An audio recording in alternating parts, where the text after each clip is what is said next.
आज फिर हम नया वीडियो लेके आप लोगों के बीच में आए हैं और इकोनॉमिक्स जहाँ से छोड़े थे आज वहाँ से फिर आगे करेंगे।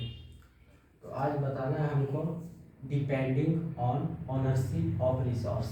इसका मतलब हुआ संसाधनों के स्वामित्व। दूसरा है मीन ऑफ प्रोडक्शन, उत्पादन के साधन, और रोल ऑफ गवर्नमेंट। ये तीनों एक ही हैं। तीनों के आधार पर पूरी अर्थव्यवस्था को तीन भागों में बांटा गया है।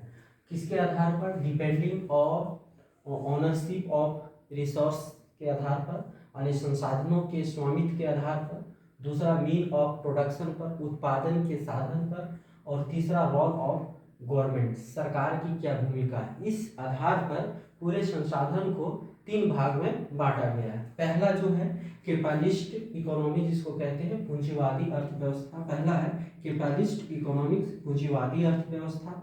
इसके मतलब क्या होता है? पूंजीवादी अर्थव्यवस्था। दूसरा है सोशलिस्ट इकोनॉमी, समाजवादी अर्थव्यवस्था। और तीसरा है मिक्स्ड इकोनॉमिक्स, यानी कि मिश्रित अर्थव्यवस्था। पूरी अर्थव्यवस्था को तीन कैटेगरी में बांटा गया है। यही तीनों अर्थव्यवस्था जो पूरा वर्ल्ड में चलता है। कोई ऐसा देश है जो सिर्फ कैपिटलिस्ट इकोनॉमी को लेके चलता है, कोई सोशलिस्ट लेके चलता है, और कोई मिक्स्ड लेके चलता है। लेकिन पूरी अर्थव्यवस्था इसी कैटेगरी में पूरा दुनिया चल रहा है, इसी के माध्यम से चल रहा है।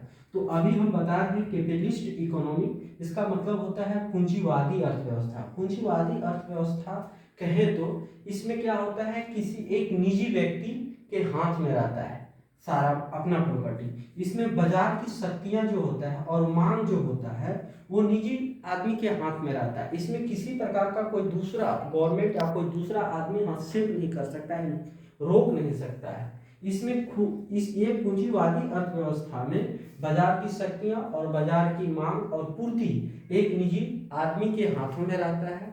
ये कहने का अर्थ है कि बाजार में क्या चीज जरूरत है, अभी आदमी की क्या जरूरत है, उसके अनुसार से ये कंपनियां, ये निजी व्यक्ति जो मालिक होता है वो प्रोडक्ट करता है, गुड्स बनाता है और फिर उसको सेलिंग करता है निजी हाथ में। इस तरह का अर्थव्यवस्था जो है सो देखने को ज्यादातर अमेरिका और कनाडा में, जहाँ ज्यादा पूंजी रहता है वहां देखने को मिलता है पूंजीवादी अर्थव्यवस्था। इसमें कोई हस्तक्षेप आपको नहीं करने जाएगा, क्योंकि इसमें एक व्यक्ति का ही स्वामित्व होता है, एक व्यक्ति ही ओनरशिप होता है, जिसके कारण से आपको इसमें कोई इंटरफेयर या हस्तक्षेप करने नहीं जाएगा। ये पूंजीवादी, ये इकोनॉमिक अर्थव्यवस्था कहलाता है, पूंजीवादी अर्थव्यवस्था है कैपिटलिस्ट इकोनॉमी। अब दूसरा बात करते हैं हम सोशलिस्ट इकोनॉमी। ये सोशलिस्ट इकोनॉमी जो है इसका मतलब हुआ समाजवादी अर्थव्यवस्था। इसमें सरकार हस्तक्षेप एवं स्वामित्व होता है। सरकार का हस्तक्षेप होता है और स्वामित्व होता है। इसमें पूरी तरह से सरकार का काज होता है, ये सरकार इसको चलाती है।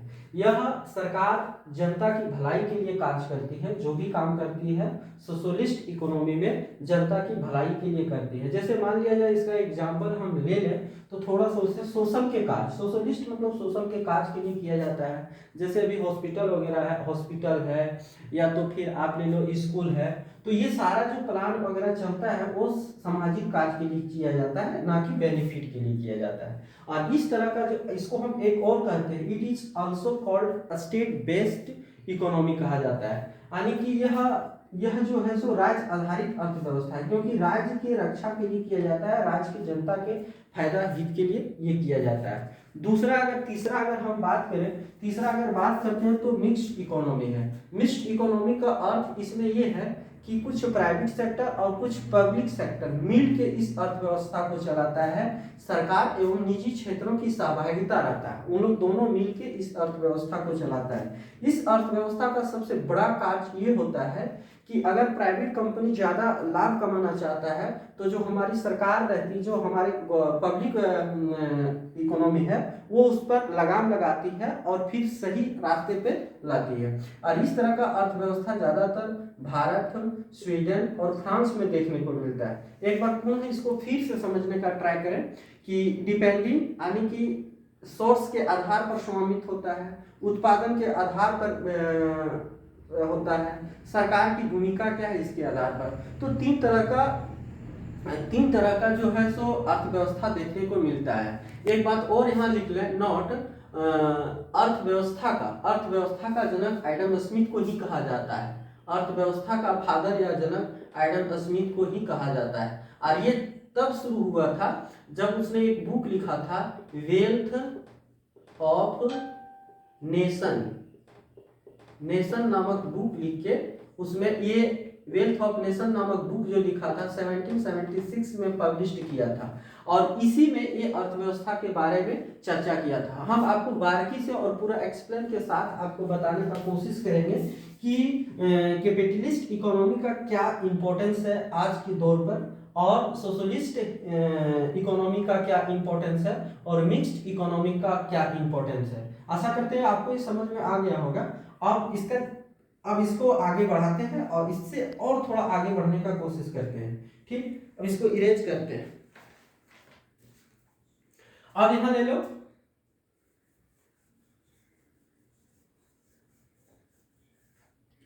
पूंजीवादी अर्थव्यवस्था का क्या इंपॉर्टेंस है वो जानने का प्रयास करते हैं, यानी कैपिटलिस्ट इकोनॉमी का क्या इंपॉर्टेंस है।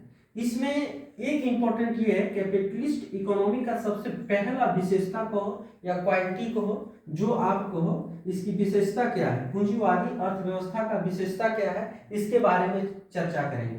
पूंजीवादी अर्थव्यवस्था जो है, यह जो होता है तो पूरी तरह से कॉम्पिटिटिव होता है, प्रतिस्पर्धा मतलब इसमें जो है जिसके पास ज्यादा पूंजी है वही बाजार में टिक सकता है। एक फॉर एक एग्जांपल हम ले लें, जैसे आप कम्युनिकेशन सेक्टर पर देख सकते हैं, पहले एयरटेल था, वोडाफोन था, यूनिनॉर था, टेलीनॉर था, ये सारी कंपनियां थी, ये सारा प्राइवेट था। लेकिन जब रिलायंस जियो आया, सारे कंपनियां जो हुआ, सारी कंपनी जो है सो धीरे धीरे क्या हुआ, क्लोज हो गया। इसका कारण क्या है, जिस तरह से जियो जो है सो जिस तरह से छूट दिया कस्टमर को, और कस्टमर को जिस तरह से लुभाना ऑफर दिया, वो सारा कस्टमर उसमें चला गया, और धीरे धीरे ये कंपनियां क्या हो गई, इस कंपनियां का कोई सिम यूजेज नहीं किया, कंपनियां बैठ गई। तो ये इस तरह का जो है सो कॉम्पिटिटिव देखा जाता है आपका पूंजीवादी अर्थव्यवस्था।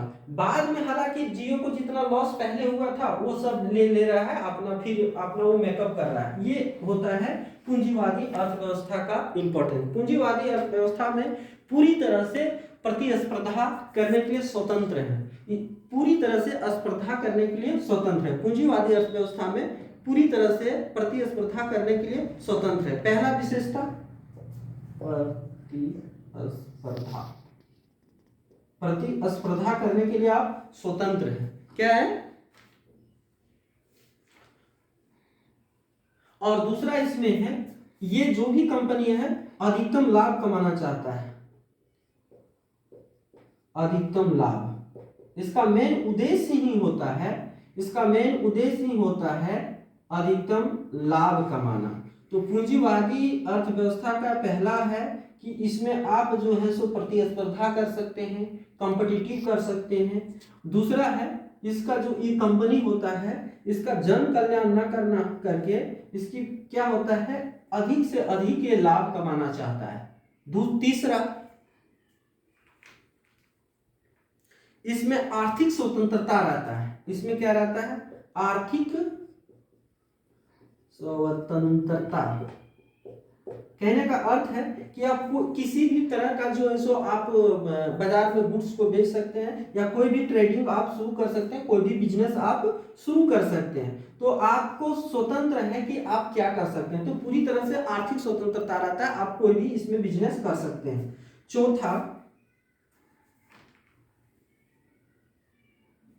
चौथा और सबसे इंपॉर्टेंट है, जो कंज्यूमर रहता है, जो उपभोक्ता रहता है, उसके पास विकल्प रहता है। क्या रहता है, विकल्प रहता है। कोई भी गुड्स को वो नहीं खरीद सकता है, दूसरा खरीद सकता है, जो उसको चीप पड़ता है वो जाके खरीद सकता है। इसमें उपभोक्ता के पास विकल्प रहता है।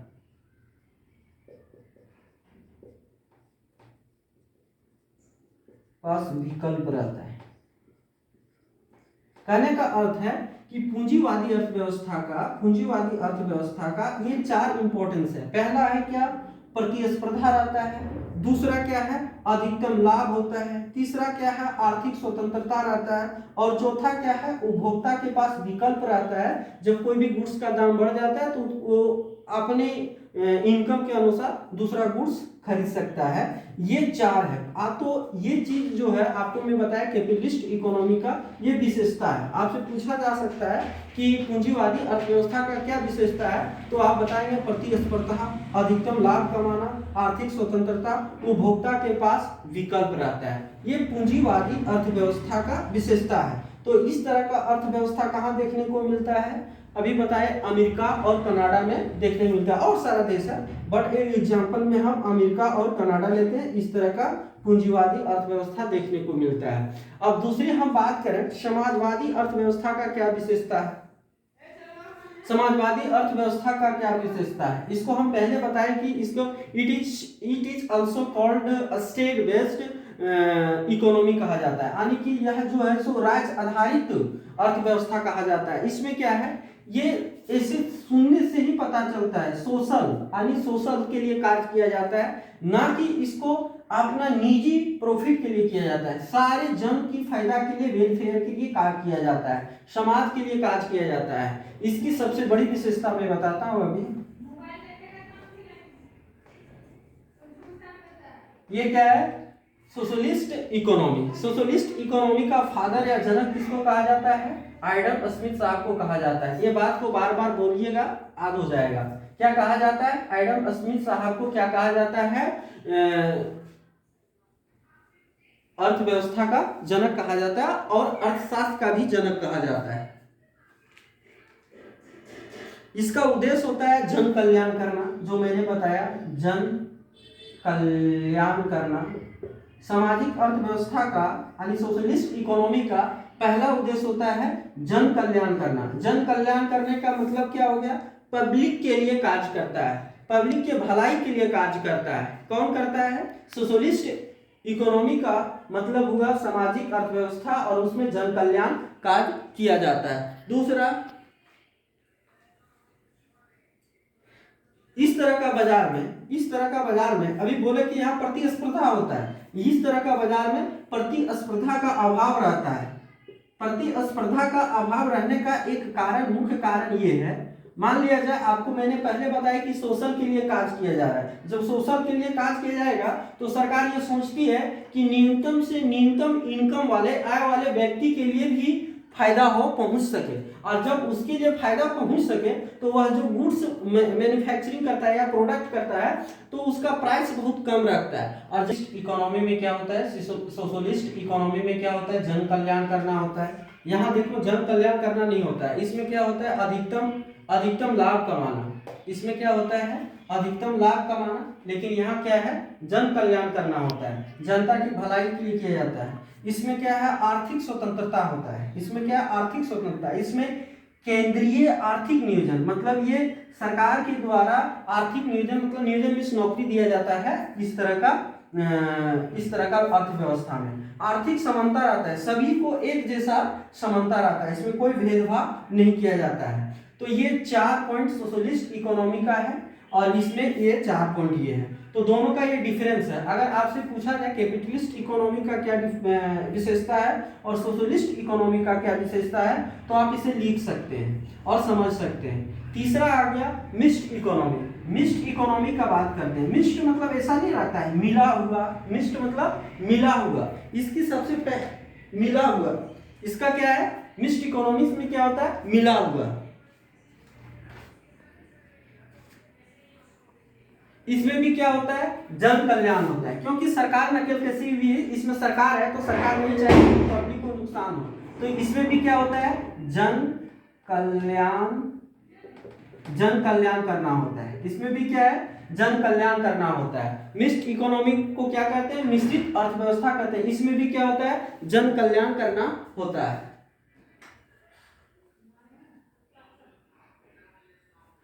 और दूसरा क्या है, आर्थिक नियोजन। यहां भी क्या है, आर्थिक नियोजन होता है, आर्थिक नियोजन होता है। तीसरा क्या है, यहाँ आर्थिक जन कल्याण करना होता है। आर्थिक लगभग इसका पॉइंट यानी सोशलिस्ट इकोनॉमी का पॉइंट वहां चला जाएगा। तीसरा है सामाजिक न्याय करना, सामाजिक न्याय, ये इसकी विशेषता है। मिक्स इकोनॉमी का एक विशेषता है, जन कल्याण करना, आर्थिक नियोजन करना, सामाजिक न्याय करना। ये तीन विशेषता किसका है? मिक्स्ड इकोनॉमी का।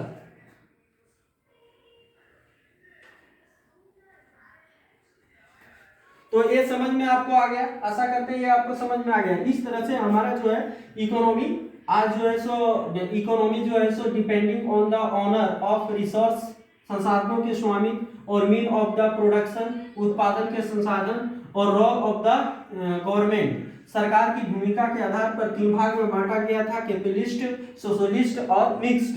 कैपिटलिस्ट का कहा जाता है पूंजीवादी अर्थव्यवस्था, सोशलिस्ट को समाजवादी अर्थव्यवस्था, और मिक्स्ड इकोनॉमी को कहा जाता है मिश्रित अर्थव्यवस्था। इसमें क्या होता है, इसकी विशेषता क्या है? इसकी विशेषता इसमें प्रतिस्पर्धा रहता है, कॉम्पिटिटिव रहता है, इसमें अधिकतम मोर देन द प्रॉफिट कहा जाता है, इसमें आर्थिक स्वतंत्रता रहता है, इंडिविजुअल फ्रीडम रहता है, इसमें उपभोक्ता के पास वैकल्पिक ऑप्शन रहता है, कंज्यूमर के पास ऑप्शन रहता है। इसमें क्या है, वेलफेयर किया जाता है, सोशलिस्ट में वेलफेयर किया जाता है, प्रतिस्पर्धा इसमें भी रहता है, केंद्रीय आर्थिक नियोजन इसमें भी रहता है, और आर्थिक समानता रहता है। तीसरा में है जन कल्याण करना, आर्थिक नियोजन करना, सामाजिक करना। चलो फिर